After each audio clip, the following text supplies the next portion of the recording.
terms of transparency, for Keith Brown to say they're the most transparent party in the UK when he didn't even know that the auditors had quit for months, I think really demonstrates the real issue.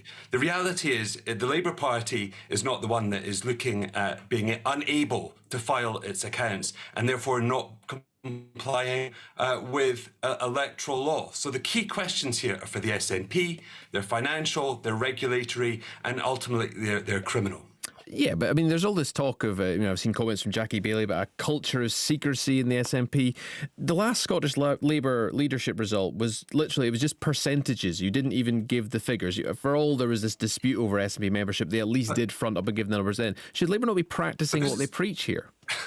This is apples and pears. The last time I checked, we filed our accounts last year on time. We'll file them this year. But there weren't membership figures in them. Knocking on our door.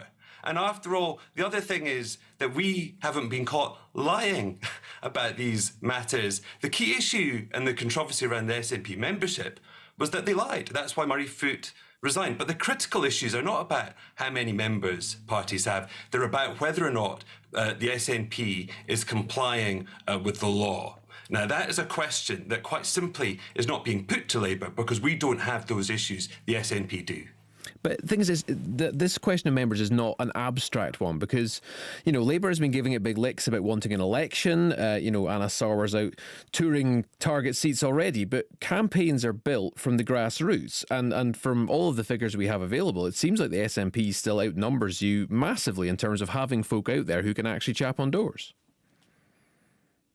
And again, I would say, in essence, that is beside the point. I mean, there are questions there, but they're a different category of question. Ultimately, the questions which are being put to the SNP are being put to them by the police. That's quite simply not the case. And actually, it points to a much bigger problem that the SNP have. They've presided over a culture that has suppressed the facts, that has resulted in secrecy, and has ultimately resulted in the police knocking on their door. So that is the key questions they need to be answering.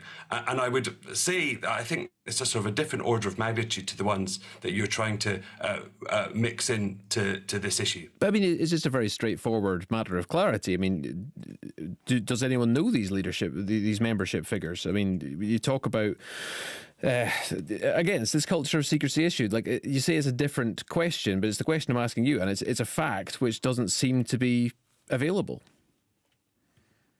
I mean, ultimately, the facts that matter are the facts that we will be submitting to the Electoral Commission on time, and the SNP won't. The questions are the ones that are being put by the police about what has happened to the SNP finances, what has happened to the SNP money. These are matters that are quite simply not being put to our party. So frankly, I just think this is equating two issues which are just not equal in seriousness or gravity. Well, but, the issue may be that your memberships are not equal in size either. But, I mean, I guess the broader point is that Labour is trying to capitalise on this difficult moment for the SNP. You're trying to gain seats for the first time at a Holyrood election since 1999. But doesn't your party have its own divisions to deal with here, over things like gender reform at Holyrood and indeed over these attack ads directed at Rishi Sunak? Scottish Labour are more united than we have been for years. And I think the reality is that we see the need for a party to step forward because of the chaos that both Scotland's governments are leaving this country in, whether it's the Tories in London with the issues around bullying surrounding the former Deputy Prime Minister, or in Scotland where there are key questions around their financial issues and what happened to that £600,000, which is just the tip of the iceberg in terms of the culture of secrecy they presided over. I think Scotland needs Scottish Labour to step up, and that's what we are all focused on doing. The thing is that, there is still 3 years to go until the next election at Holyrood. I mean, isn't there quite a bit you could be getting on with in the meantime, actually on core devolved areas without going out and spending all your time campaigning on this? So I've been spending my week looking at how we can address the skills issues. We published a skills paper back in February looking at actually how we organise the economy when we have a shrinking working age population. So there's a serious amount of policy work going on. We know that there are serious questions that need to be addressed. And frankly, Scotland's sick of the SNP putting Scotland on hold, putting the constitutional question first. So that real hard work of looking at what the alternative is the work that we are doing right now, because we know that that's what this country needs. But finally, just if you're in campaign mode, this is going to be an election in Scotland. Doesn't Labour need to have its own convincing answer on that constitutional question rather than just hoping that people move on from it? And I think that's exactly why we asked Gordon Brown to do the work that he did, which is an incredibly detailed bit of work, which is both about how you fix the constitutional issues at the centre, but also actually use devolution as a principle for governing, pushing power down to people, to the closest practical level.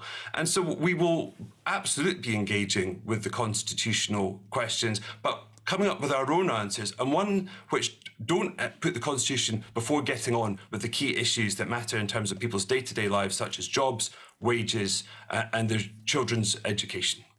Well, I guess we'll see in due course what the electorate make of those answers. Daniel Johnson, thank you very much.